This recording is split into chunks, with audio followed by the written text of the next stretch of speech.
Howdy folks, and welcome to the Blue Inferno. First one I've done in a couple of months for a multitude of reasons. Been really busy, not only with Dead Pit, but doing the daily grind, as we all know. Just couldn't make time for it. And another reason is, when I get out of work, it's always past 5 o'clock, and the light, I usually shoot these Blue Inferno reviews in another room. It's completely dark by 5 o'clock in eastern Kentucky, so the other room, which has great natural light, is completely dark now, so I'm forced to use just this shitty lamp I've got over there for light. But anyway, I'm back. I'm going to do a review for you guys today. I'm going to try to. Also been sick for a while. I've still got the I don't know, it's this bizarre cold that I've had for about 3 weeks. And I feel fine, but I got a scratchy throat. So I'm coughing quite a bit still, and it's shitty. But anyway, what I'm talking about today is probably the greatest, in my opinion, franchise in movie history, or my favorite at least. And it finally got released, all of it, on Blu-Ray. So I figured, what the hell, let's talk about it. It is Sylvester Stallone's Rocky, the Undisputed collection. And what this is a box set. I think it's a total of 7 discs that feature all of the Rocky films, from Rocky 1 to Rocky Balboa, released, I guess it'd be about 3 years ago now.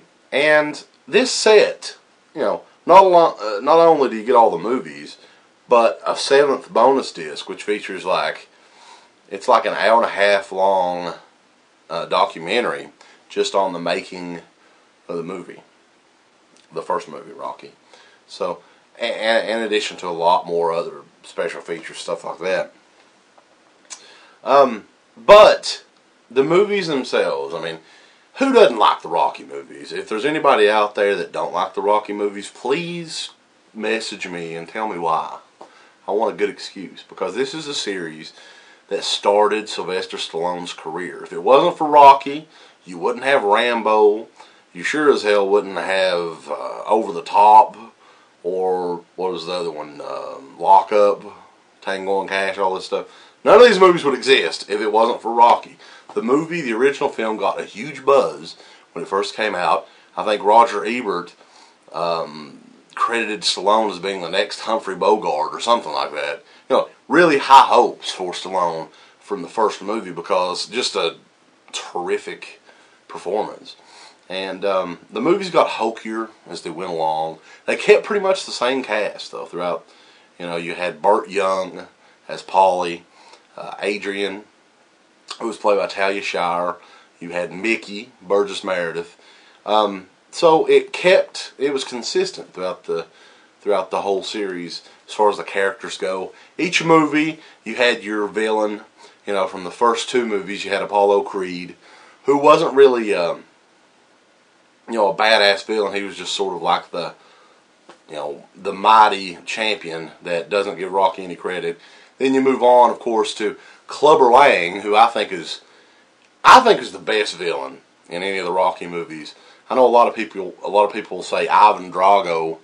Now, Clubber Lang was played by Mr. T. Ivan Drago, of course, Dolph Lundgren, and that's a movie that started his career. And then, people go on, and usually folks out there bad-mouthing Rocky V. And Rocky V was I think it might have been the only Rocky movie I saw in theaters. So I kind of like Rocky V. I don't know. I don't understand all of the hate towards Rocky V, because it's they changed it up a little bit, and it was actually directed. I think it was the only other one directed by John Avildsen, the original film's director. And I dug it. I think Tommy Gunn was a cool villain. And definitely better than the villain in the next movie. What was his name? I don't even remember his name. I know he was a real boxer. fuck, what was his name? Mason the Line Dixon or something like that. Mason the Dixon Line or something. I don't know. Okay, I've learned to like the last movie, but I think it's definitely the weakest of the whole series because it feels like it was sort of just pushed that we didn't really need another Rocky movie, but we got one anyway. You know. But I like all these movies. These are all awesome films to watch, especially during this time of year, because just the films that were shot in Philadelphia just have that. I think they were mainly all shot in the wintertime as well, so you know it's a good time frame to watch. This is in mid-January when I'm doing this review, so cool movies to watch. Now the Blu-rays, I'm not going to like kid around. I mean the Blu-rays, the picture quality on those aren't great by any means. But you got to take in the fact that these films, when they were made, they were low-budget films.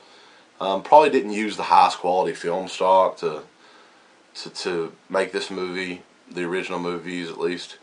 And they're just not going to look pristine ever. But I mean, they definitely look the best they ever had on any format. So if you're a fan of the Rocky movies, I highly suggest everyone go out and get this set. This is an affordable set, like $50, you know.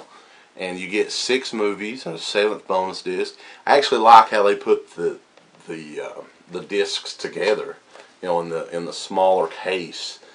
And all of the films are featured throughout, you know.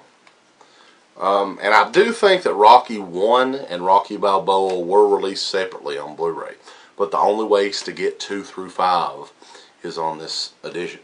So. But the packaging, I like the packaging. It's in like the, what else? I think they released Blade Runner, the regular edition of Blade Runner in this package. The one thing that I don't like about studios is when they, like Warner Brothers is bad for this, they'll release a box set and jack the price up to $90, you know, and include a bunch of junk in there, like the Wizard of Oz set, like, which I want, but I don't want that big box of shit that comes with it, like lobby card reproductions, a watch, you know, a little booklet about the, who gives a fuck? I want the movies. I don't want any crap added on to it. I don't have enough space as it is to store all this crap. So give me the movies in a regular case and I'm good to go. You know, put it in something like this and you'll make me happy. But the studios, they like making that extra money. They like putting it in a little box. Oh, look at all this extra shit we got here. We're going to raise the price. We're going to triple the price. I really hate the extra material, though. Like, just crap. It's never going to be worth anything. They call it a limited edition box. And when they make a flat-out million of them, you know.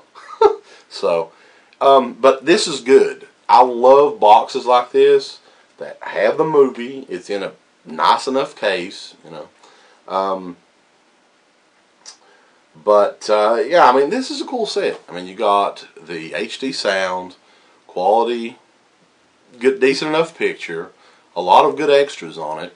I say check it out. I say get it. It's usually under $50 wherever you go. And if you haven't seen these movies yet, this is a must-buy, because you'll be going back and watching these movies at least once a year like I do. I've seen these movies so many times, it's insane. Another aspect to these films that are so great is the score from Bill Conti, who you may remember. I think he also did Karate Kid. Just really great music throughout the whole series, and I love it. You know, so Sylvester Stallone's Rocky, the Undisputed collection, all the Rocky films in one awesome little box.